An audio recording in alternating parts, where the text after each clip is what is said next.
100 дзён прайшло з моманту прэзідэнцкіх выбараў, на якіх паводле розных версій перамаглі розныя кандыдаты. Але паколькі на эканамічную сітуацыю Беларусі ўплывае толькі адзін з іх, таму сёння мы прааналізуем 100 дзён прэзідэнцтва або постпрэзідэнцтва Александра Лукашэнкі. Што змянілася за гэты перыяд, а змены істотныя, і як гэта ўсё паўплывае на нашы з вамі гаманцы. В эфире передача «Экономика с Чалом». С вами уласны Сергей Чалы и Станислав Ивашкевич. Витаем. Добрый день. Политический кризис не завершится. Ну или, по крайней мере, он не видит из него выхода. Мы во время потопа кайф-то и ловим. Вариантов всего два. Либо они дураки, не понимают, что делают, либо они знают, и тогда они негодяи.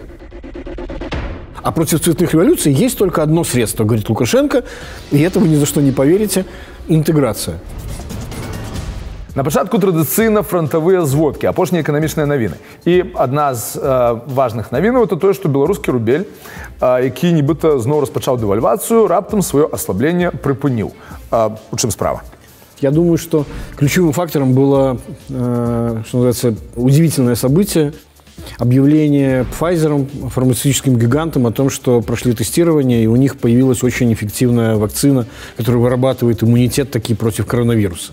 И мировые рынки на это отреагировали там просто, невероятным взлетом. Значит, это было видно по фондовым индексам, которые поставили новый максимум, это было видно по сырьевым рынкам, которые приостановили падение на ключевые товары, включая нефть, которая для нас основная, которая влияет на динамику российского рубля. Российский рубль таки отбился от этого уровня 80 за доллар, про который мы говорили. Ну и, соответственно, это дало небольшое такое облегчение для белорусского рубля. А перспективы у нас отрымать пфайзеровские вакцины?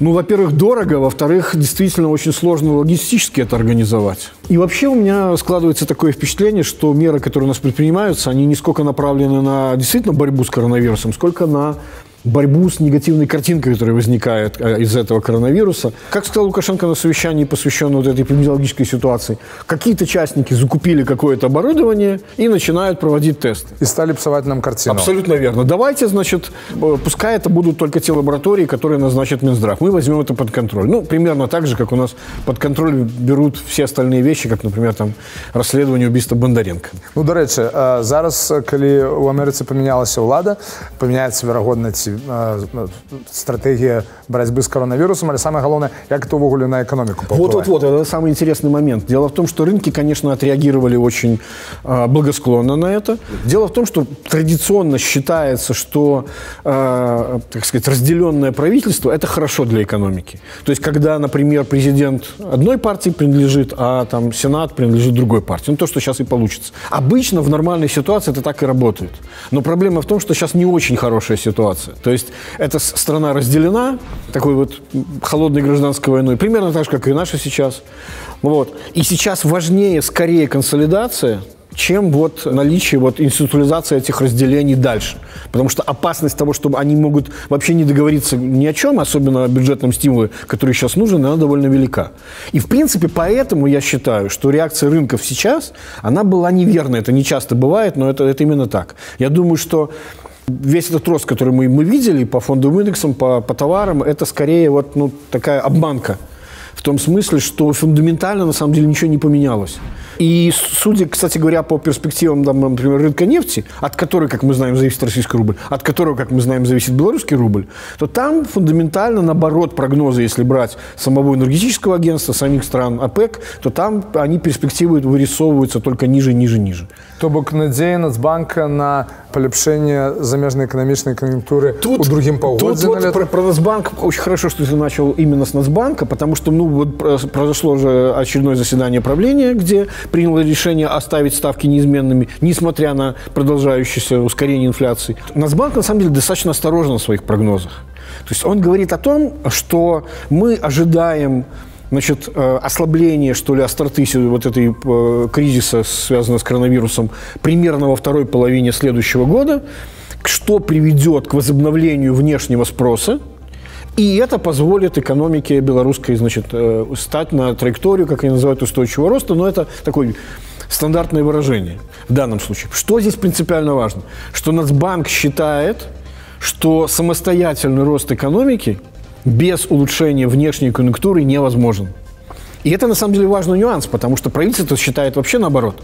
Они же считают, что мы как раз должны запустить внутренний рост путем вот этого самого, как у них это называется, запуском инвестиционного цикла, который требует новых денег и так далее. Не структурными реформами и повышением эффективности, а друком грошей. Да, то есть тут смысл ведь на самом деле очень простой, что есть, есть так называемый потенциал экономического роста. Да? То есть мы можем расти быстрее его, тогда экономика разогрета, мы можем расти медленнее ее, как сейчас, например, Нацбанк считает. У нас отрицательный разрыв выпуска по их данным.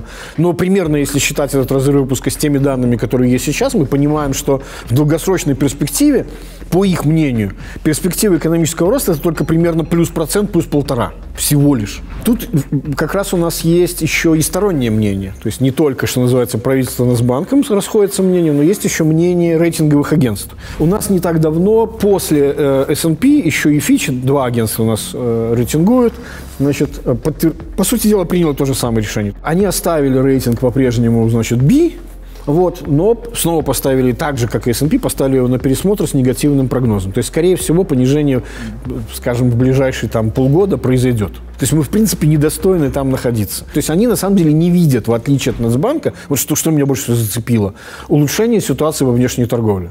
Они считают, что дефицит текущего счета у нас будет увеличиваться на протяжении 2 последующих лет с того, что есть, будет в 2020 году.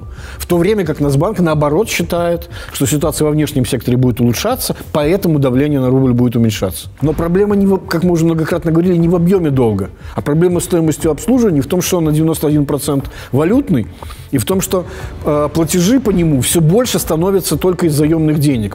Я об этом, кстати, многократно рассказывал. Когда-то у нас, несколько лет назад, была история, мы говорили так: экономика не зарабатывает валютных поступлений для того, чтобы рассчитываться с внешними долгами. Значит, поэтому мы будем их рефинансировать. И раньше было только половину мы, значит, находили из бюджета. Потом мы находили треть, потом мы находили четверть, как в этом году. А сейчас, по их оценкам, вот то, что есть данные январь-октябрь, из долговых инструментов, то есть выпуска нового долга, мы рефинансируем долг на 80%. То есть только на 1/5 часть того, что мы должны, экономика способна зарабатывать. Остальное мы вынуждены занимать. До речі, проблеми з валютой насельництво протягивает выносить валютные депозиты. Вынос валютных депозитов продолжается, темпы уменьшаются, конечно, но говорить о том, что ситуация полностью стабилизировалась, как это говорит Нацбанк, на самом деле пока не приходится. Но что особенно интересно, это то, что впервые за много лет, фактически почти 5 лет вот с момента последнего кризиса, то, что называется величина требований банков к населению, то бишь выданных кредитов, стало меньше, чем месяц назад. То есть люди вернули кредитов больше, чем новых взяли. Банки зажимают кредитование для населения, но при этом в октябре довольно сильно выросло кредитование реального сектора, а именно госпредприятий. То есть по сравнению даже с сентябрем, когда оно уменьшалось. То есть все-таки, несмотря на все попытки сопротивляться этому, все равно идет кредитование экономики и, в первую очередь, вот этих вот предприятий убыточного государственного сектора. Что есть, по великим рахунку, это директивные кредиты, частка эмиссии. Вот это самый важный вопрос, является это частью эмиссии, пока Нацбанк чрезвычайно сопротивляется. Но все больше разговоров идет на тему того, что а почему вам вот не списать плохие кредиты?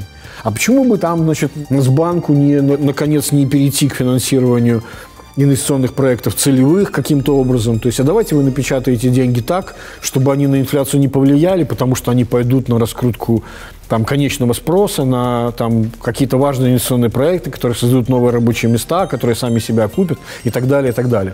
То есть вот этот момент на самом деле очень важен, потому что мне казалось, что первая волна нападения, она была где-то в мае, и ее, в принципе, более-менее Нацбанк отбил.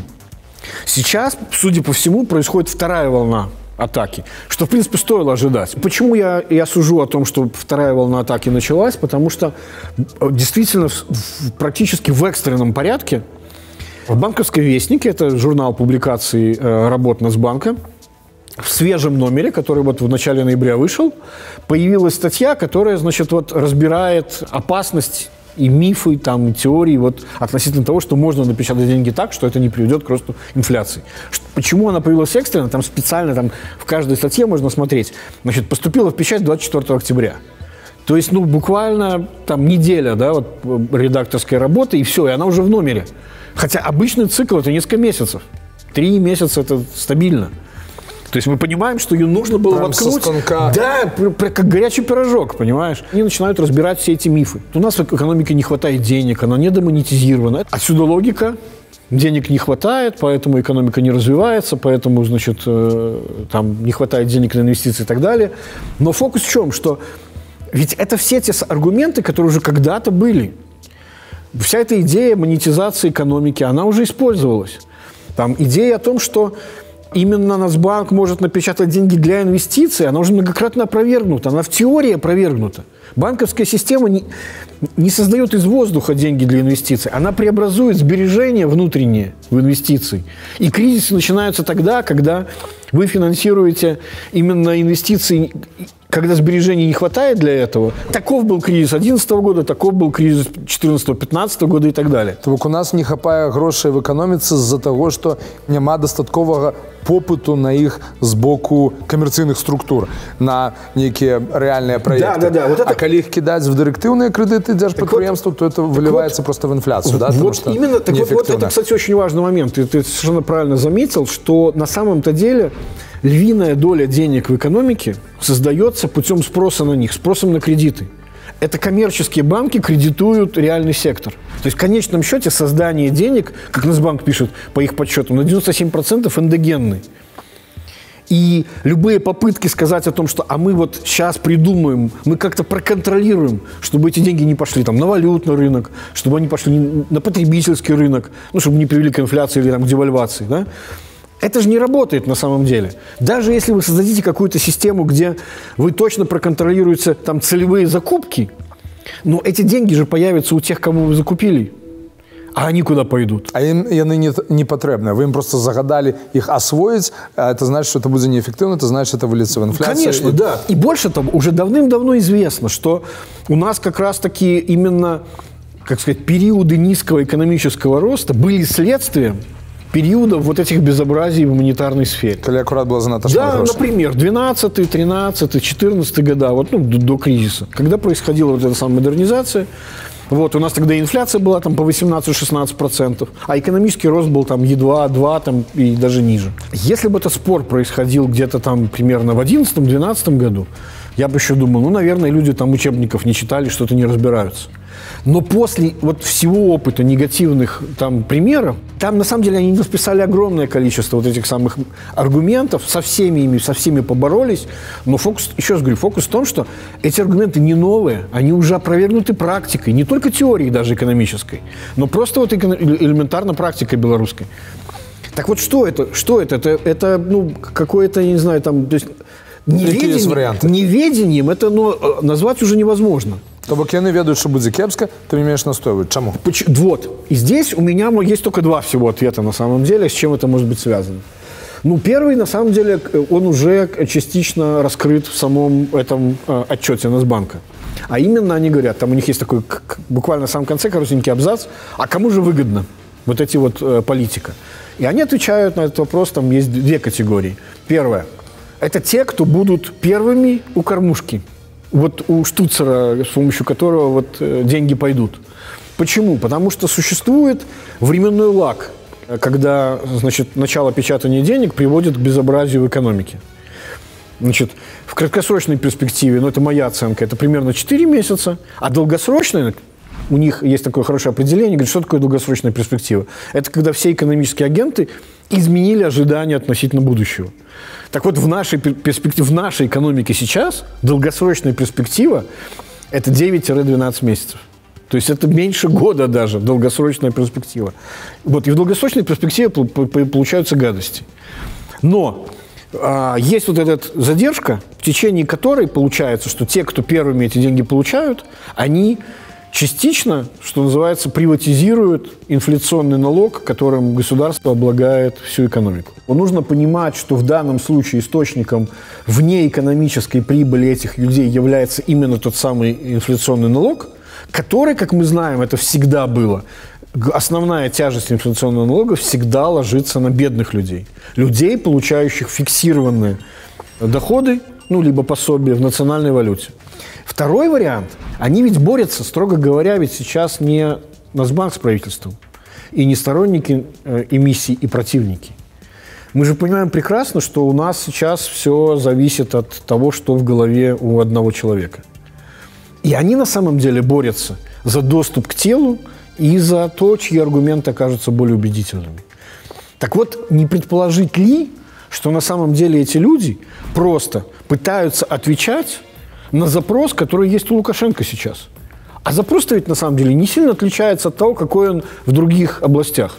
Я не знаю как, пойди туда не знаю куда, но сделайте мне волшебство. Сделайте мне так, чтобы экономика росла, чтобы денег хватало, чтобы зарплаты росли, чтобы при этом не было девальвации, и при этом не было инфляции. А еще желательно, чтобы и людей, да, не увольняли. Соответственно, а что это означает, чтобы не было никаких структурных изменений?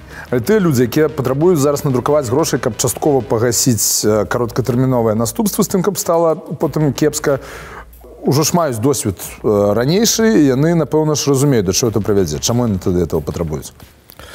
А вот это, на самом деле, самый важный вопрос. В долгосрочную перспективу того, что сейчас происходит, похоже, не верит никто. Ну, из экономических агентов, всерьез. И особенно те, кто находится там ближе всего к телу.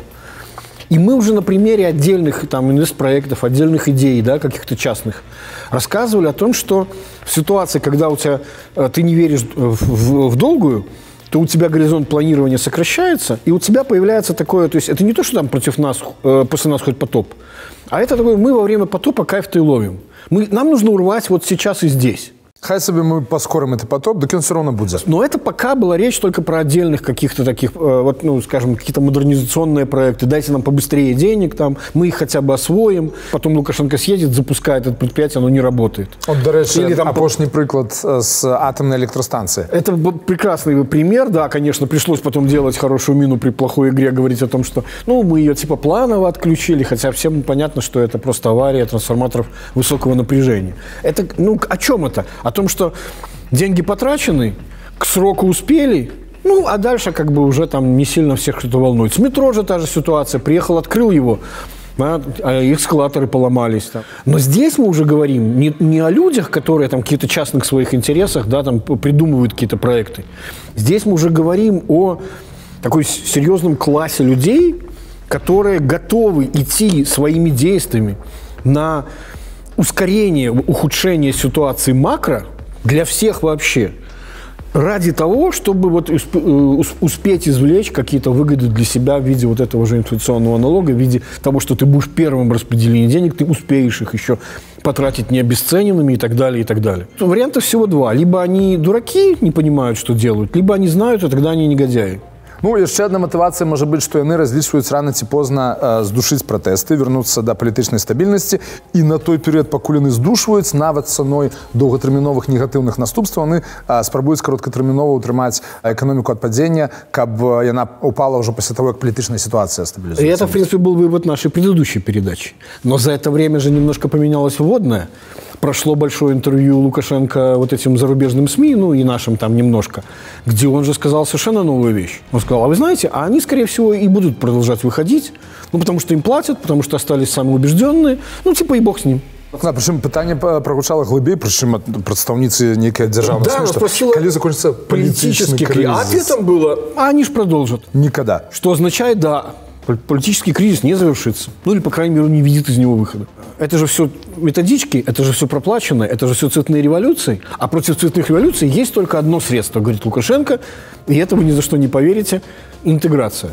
Причем и двусторонняя, и многосторонняя, и так далее. Я не знаю, каким образом интеграция помогает против цветных революций, которых на самом деле сейчас не происходит, а идет совершенно другие вещи. То бок Лукашенко, кажучи про то, что интеграция адзіная оборона супраць каляровых революций, при этом он же полохая, кажа, что это у нас только початок, и в Казахстане. Конечно, перекинется уже на вас. Да. Да. Он кажа, по великому рахунку, дайте танный газ, инакш будет революция у нас и у вас. Да, да, иначе этот пожар перекинется и на вас. А они дадут?